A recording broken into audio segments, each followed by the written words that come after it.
A few minutes past midnight, the man responsible for organizing the deportation of millions of people to their deaths was led to a gallows inside Ramla prison. He asked for a bottle of red wine, refused a hood over his face, and was hanged before dawn. His body was cremated that same night, and by morning a small Israeli naval vessel had carried his ashes out past the edge of the country's territorial waters and scattered them into the Mediterranean Sea so that no grave could ever become a shrine for men who admired what he had done. Adolf Eichmann's own story ended there, in the dark, somewhere off a coastline he had never called home.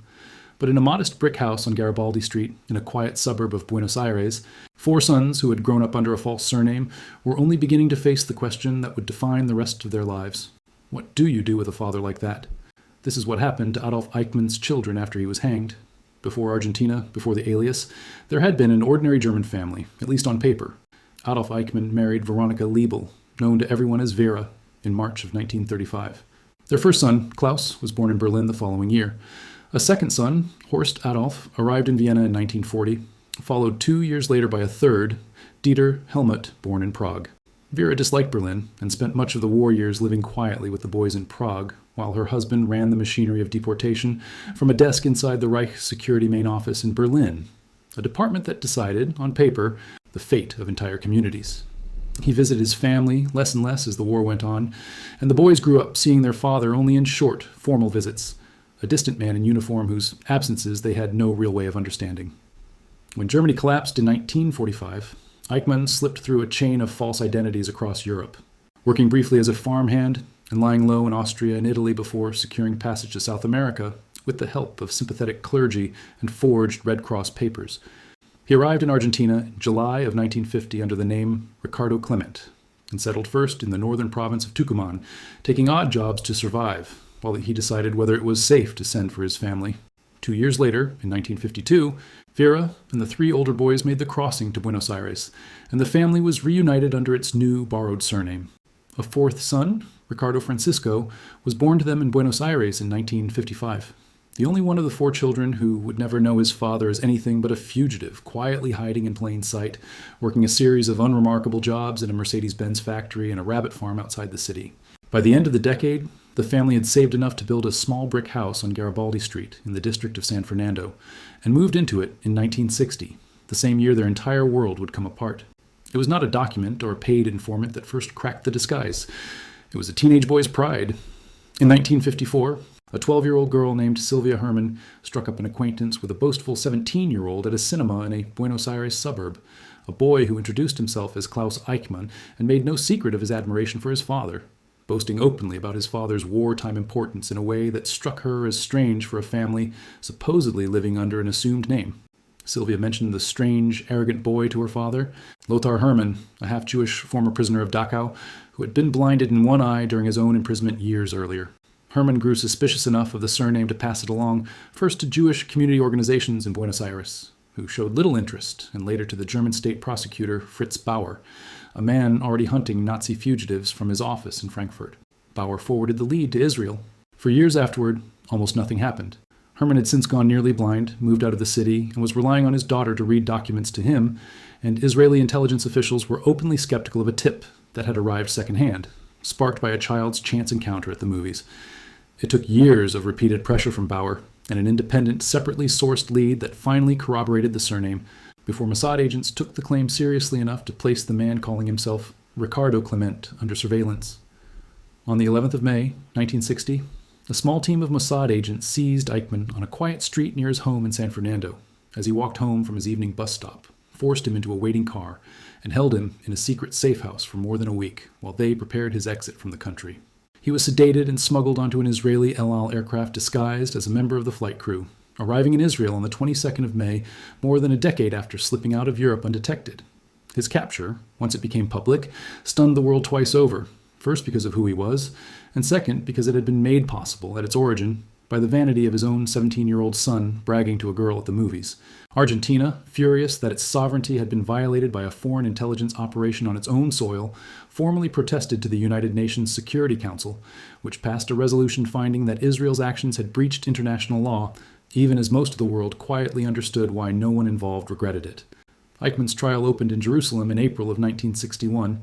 Held inside a specially built courtroom and broadcast to television audiences around the globe, one of the first trials in history watched live by millions of ordinary people far from the courtroom itself. More than 100 witnesses took the stand, many of them Holocaust survivors testifying in open court, often for the first time in their lives, about what the deportation orders Eichmann had signed had actually meant for the people loaded onto those trains. The philosopher Hannah Arendt, covering the proceedings for The New Yorker, would later coin a phrase that has outlived almost everything else written about the case, describing what she witnessed in the glass defendant's booth as the banality of evil, a bureaucrat insisting to the end that he had simply been following orders, moving paperwork, not committing murder with his own hands. The court did not accept the distinction. Eichmann was convicted in December of 1961 on 15 counts, including crimes against humanity, war crimes, and crimes against the Jewish people, and sentenced to death. His appeal was rejected the following spring, and he was hanged just after midnight on the 1st of June, 1962, the only civilian execution ever carried out in the history of the State of Israel, before or since. For his sons back in Argentina, the news did not close the story of their father. It opened the much longer, much harder story of what carrying his name would cost each of them for the rest of their lives. Klaus, the eldest, the boy whose bragging at a cinema had helped unravel his father's disguise in the first place, chose loyalty over any form of reckoning. He eventually relocated to Germany, and by the accounts of people who knew him, spent decades defending his father's memory rather than confronting what the Jerusalem court had proven in exhaustive documented detail. According to a former acquaintance of his brother Horst, Klaus reacted to news of the execution, not with grief, but with open anger, and reportedly went further still, telling people close to him at various points that he regretted the Holocaust had not been completed. He died in 2015 at the age of 79, after years of declining health from Alzheimer's disease, having spent more than 5 decades never once publicly renouncing the man the world had hanged for organizing genocide. Horst Adolf, the second son, stayed behind in Argentina, and by every available account, held to his father's innocence just as stubbornly as his older brother, perhaps more so. Those who knew him in later life described a man who seemed to genuinely believe his father had done nothing wrong, a conviction he apparently carried without visible doubt all the way into old age. He died in Argentina in December of 2015, only months after his brother Klaus, at the age of 75, from bowel cancer. A report published by an Israeli outlet in 2018, drawing on interviews with people who had known the family personally, claimed that Klaus, Horst, and their brother Dieter had gone beyond private belief in later years, allegedly gathering a small circle of like-minded associates in Argentina who shared their father's ideology. That claim has not been independently corroborated by other reporting, and no criminal case ever followed from it, so it is worth holding at arm's length rather than treating as settled fact. What is well documented without dispute is simpler and in some ways more disturbing. 2, and by some accounts 3, of Adolf Eichmann's sons spent their entire adult lives defending, rather than disowning, exactly what their father had done. Dieter Helmut, the third son, followed a quieter version of the same road. He remained in Buenos Aires for the rest of his life, married a woman named Martha Valinotti, and, as of the most recent reporting on the family in 2018, was the only one of the original 3 loyalist brothers still alive, living within a short distance of the very street where Mossad agents had seized his father nearly 6 decades earlier. Neighbors and family acquaintances described him as still privately sympathetic to his father's worldview, though, like his brothers, he almost never spoke to journalists and left behind little public record in his own words. 3 brothers, raised inside the same walls, taught by the exact same silences at the family dinner table, arrived at the same answer. Protect the name, whatever the cost. For decades after their father's execution, journalists periodically tracked down the surviving brothers, hoping for the kind of public reckoning Ricardo alone was willing to offer. Most of those requests went nowhere. Klaus and Horst, and later Dieter, generally declined interviews altogether or gave only brief, guarded answers when cornered outside their homes, a pattern of silence that itself became a kind of statement, standing in stark contrast to their youngest brother's willingness, decades later, to sit for interviews and address the subject directly. Then there was Ricardo Francisco, born 5 years before his father's arrest, and only 5 years old when Mossad agents took him from the family for good. Too young to remember his father as anything but a vague, absent figure, Ricardo grew up first in Argentina and later in Germany, carrying a surname that opened almost no doors and closed a great many. And for years, the subject of the Holocaust was, in his own later description, a taboo inside his mother's house, something nobody discussed at all until after she had died. As a teenager, he began reading about his father's crimes on his own, in books, piecing together privately what his family had never once explained to him directly. And unlike his 3 brothers, he did not flinch from what he found there.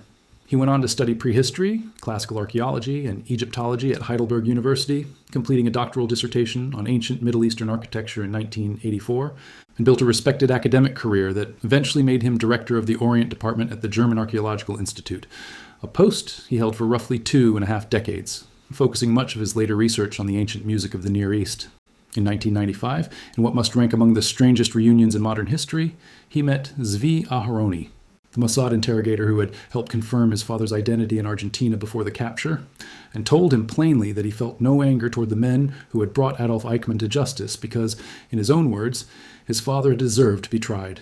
He never changed his name, saying he did not believe a person could outrun their own history simply by hiding from it, and he later described the particular humiliation of sitting in a German classroom as the Holocaust came up in a history lesson, aware that every other student in the room would eventually make the connection to the name written on his own exercise book.